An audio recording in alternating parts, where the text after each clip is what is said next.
today's video, we'll be covering insurance, a riveting topic I know, but in this line of work, it's important to be familiar with it. By optimizing how insurance claims are processed, United Medical can help our clients receive higher payments for claims and in a timelier fashion, which is a huge benefit to any medical practice. From the consumer side, the short answer is that consumers pay a monthly premium towards a health insurance plan to cover medical costs in the future. There are a variety of insurance companies out there, most with multiple policies available that offer varying coverage. Most consumers only need to be aware of the intricacies of their own current policy. Medical practices, on the other hand, deal with all companies and all policies. The cycle starts in the physician's office or in the hospital. A claim is sent to the insurance company. It can be denied for a variety of reasons, which requires the claim to be corrected and resubmitted, and eventually the claim gets paid, most of the time. Instances do arise where the insurance is not held responsible for the claim and the burden falls back on the patient. As you can see from this basic outline, it is a complicated process with many variables. There are several steps that can cause payment delays or even denials. By better understanding the process and being vigilant in the collection and reporting of information on these claims, payment delays can be significantly reduced. Let's look at how United Medical works to optimize the processes utilized by our revenue cycle managers to reduce these delays and denials.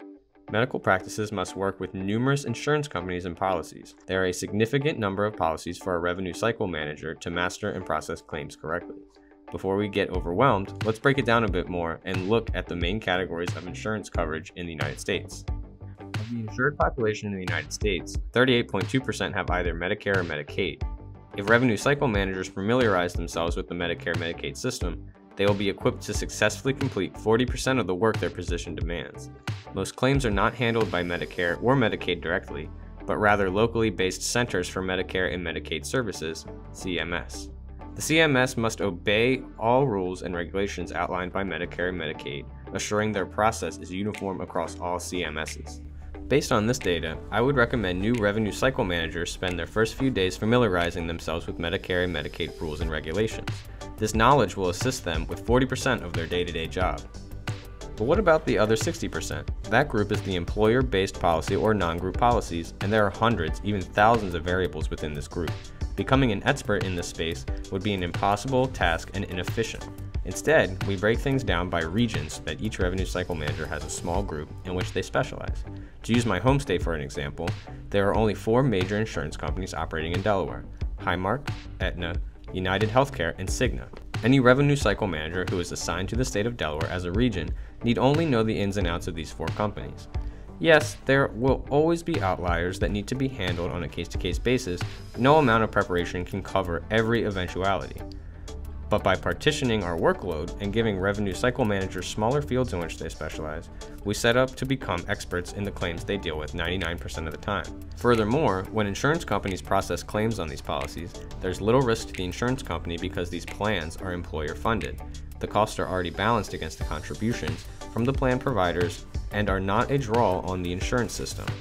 In fact, many insurance companies don't even care about negotiating down the cost of procedures because their profits are based on a percentage of the procedure cost.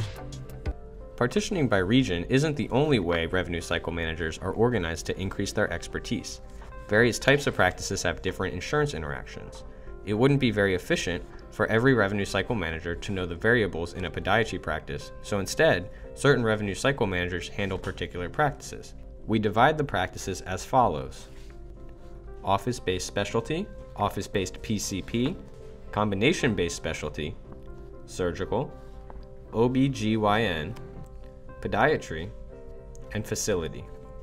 In an effort to maximize claims processing efficiency, UM needed to tackle the root cause of why claims were being denied. This meant we needed a robust system for tracking insurance claims denials, which is why I came up with the UM denial code or D code system. Every time a claim is denied, a specific D code is applied to the case. For example, a D004 means there was an incorrect or missing modifier on the claim, whereas a D022 code means the incorrect insurance company was listed. The system was first designed to report back to clients the steps United Medical was taking to address insurance denials, but we found the D code system was also valuable for tracking productivity. We have since added it to our standard reports.